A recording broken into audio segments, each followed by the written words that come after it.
Welcome back. Programme के आखिरी हिस्से में ज़री हालात हाज़ा पर बात करने के लिए साइम रशीद साहब ने हमें ज्वाइन किया है। साइम साहब शुक्रिया, फरमाइएगा ये जो डॉलर एकदम ऊपर चला गया है, 15 से 20% इसकी वैल्यू बढ़ गई है, ज़राअत पर इसके क्या असरात मुरतब होंगे? एक्चुअल सूरत हाल पाकिस्तान की इस वक्त ये है कि जैसे ही डॉलर की कीमत में इजाफा हुआ और 2 हफ्ते के दौरान बीज, पेस्टिसाइड, खादों की कीमत में होशरुबा इजाफा हो चुका है। जो इम्पोर्टर थे जिनके पास स्टॉक था इस वक्त, उन्होंने कीमतों के अंदर 80 से 100% तक इजाफा कर लिया है, खसूसी तौर पे पेस्टिसाइड की बात करें। और ये इजाफा टोटल की टोटल ब्लैक मार्केटिंग के ज़ुमरे में आता है। गवर्नमेंट कहीं भी नज़र नहीं आती कि साइम साहब ये जो इजाफा किया गया है, क्या ये प्राइस जो है ये गवर्नमेंट से पहले अप्रूव नहीं होती? देखें, पाकिस्तान में कंट्रोल प्राइस का कोई मैकेनिज्म नहीं है। दुनिया भर में लॉक प्राइसेस होती हैं, कंट्रोल प्राइसेस होती हैं कि आप इससे ज़्यादा महंगा नहीं बेच सकते। पाकिस्तान में ऐसा कोई सिस्टम नहीं है। उसके असरात ये आ रहे हैं कि जो ब्लैक मार्केटिंग करते हैं, जो ज़ख़ीरा अंदोज़ होते हैं किसी भी बिज़नेस के अंदर, वो अपनी मनमानी से मौके की मुनासबत से अपनी कीमत तय कर लेते हैं। जैसे कि इस वक्त देखा जाए, मैं आपको एक एग्जांपल दूंगा, एक प्रोडक्ट की बात करूंगा। गैंग भी एक प्रोडक्ट है, हर्बिसाइड है। जस्ट 2 हफ्ते पहले उसकी बल्क प्राइस पाकिस्तान में 1050 रुपये लीटर थी, और आज की बात करते हैं तो आज हम बात कर रहे हैं 2 फ़रवरी को, तो उसकी प्राइस जो सी है वो पहुंच चुकी है तकरीबन कोई 2000 रुपये पर लीटर पे। अब इससे अंदाज़ा लगाएं कि डॉलर में इजाफा तो हुआ था 15%, तो इसकी प्राइस में इजाफा भी इतनी होता तो जायज़ था, लेकिन इसकी प्राइस में तकरीबन 100% इजाफा हो गया। तो हमारे इदारे जिन्होंने प्राइस कंट्रोल करना था, ज़री इजनास का और ज़री मुदाखिल का, वो क्या कर रहे हैं इस वक्त? देखें, अदारे एज़ यूजुअल सिवाय कागजी कार्रवाई के और अखबारात में बयान देने के और फाइलों के पेट भरने के अलावा कुछ नहीं कर रहे। बल्कि मैं तो इस बात में 100% कन्विंस हूँ कि अदारों की इसमें जब तक हिस्सा नहीं होगा, उनकी कंट्रीब्यूशन नहीं होगी, वो इसमें से अपना शेयर नहीं लेंगे, इस हद तक मनमानी नहीं हो सकती। ये जो मादर पिदर बेलगाम हो चुके हैं, प्राइवेट जो ब्लैक मार्केटिंग वाले हैं, उसी वजह से हुए हैं कि उनको पता है कि उनको पकड़ने वाला कोई नहीं है, इनको चेक करने वाला कोई नहीं है, इनको रोकने वाला कोई नहीं है। साइम साहब इम्पैक्ट क्या आएगा आगे जो हमारी क्रॉप्स आ रही हैं उसके ऊपर? इस जो प्राइस उन्होंने खुद साख्ता 100% प्राइस इंक्रीज कर दी है, तो उसका इम्पैक्ट क्या आएगा? बिन्यामिन साहब, हमने 2 बार पहले भी प्रोग्राम किया सुनो के ऊपर, जिसमें हमने बात की कि खाद की कीमतों में इजाफे से गंदम का बुरहान पैदा हो रहा है। क्यों? खाद महंगी होगी, लोगों ने गंदम पे, फार्मर ने गंदम के ऊपर फास्फोरस की खाद का इस्तेमाल कम किया, पोटाश का उस तरह से किया ही नहीं। अब पेस्टिसाइड भी महंगी हो जाएगी। पेस्टिसाइड क्या करेगी? पेस्टिसाइड अगर 80 से 100% इजाफा जिस तरह हो चुका है और ये मज़ीद एक्सपेक्टेड है, उसके साथ ये आएंगे कि फार्मर जो सा है इसका इस्तेमाल कम कर देगा और म्यार पे कंप्रोमाइज़ कर लेगा। उसके नतीजे में आपकी जो मुल्की ज़रूरी पैदावार है उसमें 10 से 15% तक कम अज़ कम कमी मुतवक्की हो जाएगी। उसका रिजल्ट क्या निकलेगा कि आपका जो इम्पोर्ट बिल इस वक्त खुराक का जो 8 अरब डॉलर तक पहुंचा हुआ है, इस साल 2023 में 12 से 15 अरब डॉलर तक तजावज़ कर जाएगा। तो हम तो बहुत ज़्यादा क्राइसिस का शिकार हो जाएंगे। साइम साहब जो पंजाब और सिंध और बाकी सूबे में जो गंदम के पूरे बैग्स हैं वो गायब हो जाते हैं, ये कैसे मुमकिन होता है? देखें, ये उम्र यार की ज़ंबील है, जिसके अंदर कुछ भी डाला जाए वो गायब हो जाता है।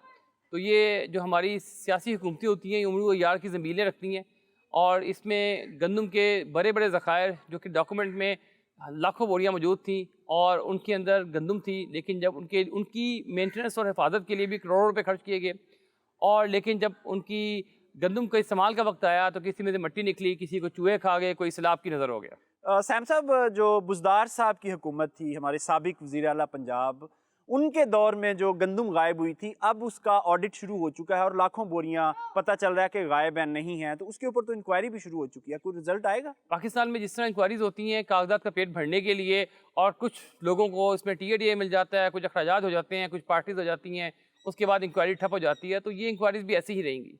प्राइम मिनिस्टर जो स्कीम थी किसानों के लिए, उसमें जो इंटरेस्ट फ्री लोन दिया जाना था किसानों को, वो अभी तक नहीं दिया गया, जबकि वादा ये किया गया था कि फौरी जो कर्जा जात हैं, बिला सूद कर्जा जात किसानों को दे दिए जाएंगे। तो साइम साहब, अगर किसानों को बर वक्त कर्जा जात नहीं मिलते तो उसका फिर क्या फ़ायदा वादों का? देखिए, प्राइम मिनिस्टर साहब की स्कीम थी, 1800 रुपये का पैकेज था, वो मुकम्मल इस वक्त नाकाम हो चुका है। ना ही आपने तवानाई यानी कि बिजली की कीमतें कम की, उस पर कोई सब्सिडी दी, ना ही खादों की सब्सिडी मिल सकी, ना ही खादों की कीमत कम हुई, ना ही ज़री कर्जे मिल सके, ना ही ट्रैक्टर्स की कीमत में कमी हुई। गर्जी के उस प्रोग्राम में जो कुछ भी अनाउंस किया गया था, सिवाय एक बड़े फर्टिलाइज़र अदारों को जो 50-60 अरब रुपये आपने सब्सिडी की मद में दे दिए, جو کہ ایک آپ کہہ سکتے ہیں قسم کی رشوت تھی، اس کے علاوہ کچھ بھی نہیں ہوا. یعنی مافیا کو پھر ہم نے نواز دیا اور کسان ہمارا ویسے کا ویسا ہی ہے. بالکل آپ صحیح کہہ رہے ہیں، مافیاز نے مافیاز کو نواز دیا. سائم صاحب اس وقت بہاریہ مکئی کی کاشت جاری ہے، کسانوں کے لیے کوئی مفید مشورے اور یہ بتائیں کہ کیا اس سال ہم ٹارگٹ پورا کر لیں گے؟ لیکن سب سے جو بڑا مسئلہ آ رہا ہے وہ آ رہا ہے اس وقت اچھے بیج کا. بیج بہت مہنگا ہو چکا ہے. جو بیگ سورج مکھی کا پچھلے سال 6,000 کا تھا، اس سال 16,000 پہ پہنچ چکا ہے. دوسری طرف آپ کی کھادیں بہت مہنگی ہیں، کھادوں کی دستیابی نہیں ہے. اس وقت مکئی کے لیے سب سے بہتر جو کھاد ہوتی ہے وہ یوریا ہوتی ہے، اور یوریا کے یہ حالات ہیں کہ یوریا پاکستان میں اس وقت گندم کے لیے دستیاب نہیں ہے. آپ ناکام ہو چکے ہیں مکمل طور پر یوریا کی اسمگلنگ روکنے کو. افغانستان اور ایران کی ٹوٹل جو یوریا کی فیڈنگ ہے ان کے اوپر چونکہ سینکشنز ہیں، وہ ساری فیڈنگ پاکستان کے کسانوں کی پیداوار کی قربانی دے کے حاصل کی جا رہی یعنی ہے. سائم صاحب ہم کہہ سکتے ہیں کہ موجودہ حکومت جو ہے وہ زراعت کو مینج کرنے میں مکمل طور پر ناکام ہو چکی ہے. جی سر دست تو آپ اگر 8 مہینے 10 مہینے کی بات کریں تو زراعت کے لیے کوئی بھی ریلیف نہیں دیا اس حکومت نے. سائم صاحب موسم ایک دم بدل رہا ہے، اور آج میں محکمہ موسمیات کی ایک رپورٹ پڑھ رہا تھا کہ فروری میں اس سال گرمی پہلے سے زیادہ پڑنے کے امکانات ہیں. تو اس کے کیا اثرات آئیں گے گندم کی فصل کے اوپر؟ یہ پاکستان سے پچھلے سال بہار کا موسم گزر گیا، آیا ہی نہیں. ہم سیدھے ڈائریکٹ سردی سے گرمی میں انٹر ہوئے، جس کے نتیجے میں کیا ہوا، ہماری کراپ تھی جو گندم کا دانہ چھوٹا رہ گیا، ہماری بہت سی سبزیاں تھیں ان کا سائز چھوٹا رہ گیا، پھل کی جو ہماری پولینیشن تھی سٹرس کی مینگو کی وہ ختم ہو گئی اور ہماری پیداوار کم ہو گئی. اس سال دوبارہ ایکسپیکٹڈ دیکھیں، آج موسم کتنا ہے 23 ڈگری سینٹی گریڈ 24 تک پہنچ رہا ہے دن کے اندر. یہ وہ موسم ہوتا تھا جو 15 مارچ کو ہوتا تھا. اس کا مطلب ہے کہ اس سال اگین ماحولیاتی تبدیلی کی وجہ سے ہمارا بہار کا موسم سکپ کر گیا ہے. کسانوں کے لیے جو گندم والے کسان ہیں ان کے لیے کیا کریں وہ ایسا کہ گندم جو ہے وہ اچھی پیداوار دے؟ کوئی بھی کسان کسی بھی فصل میں ہے، خصوصاً گندم کے اندر یا مکئی لگا رہے ہیں، وہ پانی کی کمی نہ آنے دیں. زمین کو موئسٹ رکھیں تاکہ وہ گرمی کا سامنا کر سکے، اور امائنو ایسڈس کا، پوٹاشیم نائٹریٹ کا، پوٹاشیم سلفیٹ کا ان کے اسپرے کرواتے رہیں تاکہ فصلوں کے اندر پودوں میں امیونٹی پیدا ہو جائے، وہ ماحول کے دباؤ سے مقابلہ کر سکیں. موسم کے بارے میں مزید جاننے کے لیے ہمارے ساتھ چودھری اسلم صاحب موجود ہیں. چودھری صاحب بتائیے گا ہفتہ بھر کا جو موسم ہے پاکستان کا وہ کیسا رہے گا؟ شکریہ بنیامین. آنے والے ویک کے دوران صبح پنجاب میں تقریباً موسم خشک رہے گا، لیکن اسلام آباد میں ویکینڈ پہ کوئی ہلکی بارش کا امکان ہے.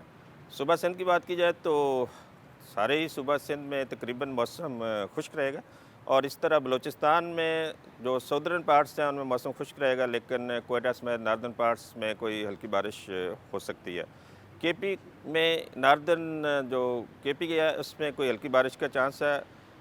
گلگت بلتستان اور کشمیر میں بھی ہلکی بارش ہو سکتی ہے آنے والے ویک کے دوران. جی اسلم صاحب فرمائیے گا جو درجہ حرارت ہے اور دھند کی کیا صورتحال رہے گی؟ درجہ حرارت کتنا رہے گا پاکستان بھر میں؟ اگر صبح پنجاب کی بات کی جائے تو دھند کی صورتحال تقریباً ختم ہو چکی ہے، اور لیکن ٹمپریچر جو ہے آج کل بڑھ رہے ہیں. لاہور میں آنے والے ویک کے دوران کم سے کم ٹمپریچر 10 ڈگری سینٹی گریڈ تک رہنے کا امکان ہے، جبکہ زیادہ سے زیادہ 25 ڈگری سینٹی گریڈ تک جانے کا امکان ہے. اس طرح اگر صبح سندھ کی بات کی جائے تو کراچی میں جو کم سے کم درجہ حرارت ہے وہ 15 ڈگری سینٹی گریڈ تک رہنے کا امکان ہے، جبکہ میکسیمم ٹمپریچر ہے وہ 30 ڈگری سینٹی گریڈ تک جانے کا امکان ہے.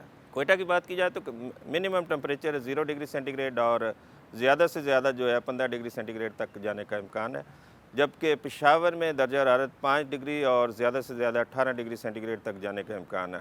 اس طرح گلگت بلتستان میں temperature minimum temperature -5 degree centigrade تک جانے کا امکان ہے. اس طرح کشمیر میں ٹمپریچر جو ہے 0 ڈگری سینٹی گریڈ تک جانے کا امکان ہے. جی بہت شکریہ اسلم صاحب. جی سائم صاحب فرمائیے گا یہ جو موسم چودھری صاحب نے بتایا ہے یہ کس طرح افیکٹ کرے گا، فائدہ دے گا، نقصان دے گا ہماری فصلوں کو؟ دیکھیں اس موسم کے مختلف فصلوں پر مختلف اثرات مرتب ہوں گے. اگر آپ بات کریں گے آم کی اور اس کی کنو کے تو ان کے لیے نقصان ہوگا، ان کے پھول گر جائیں گے اس میں اور پیداوار کم ہو جائے گی، فروٹ سیٹنگ کم ہوگی.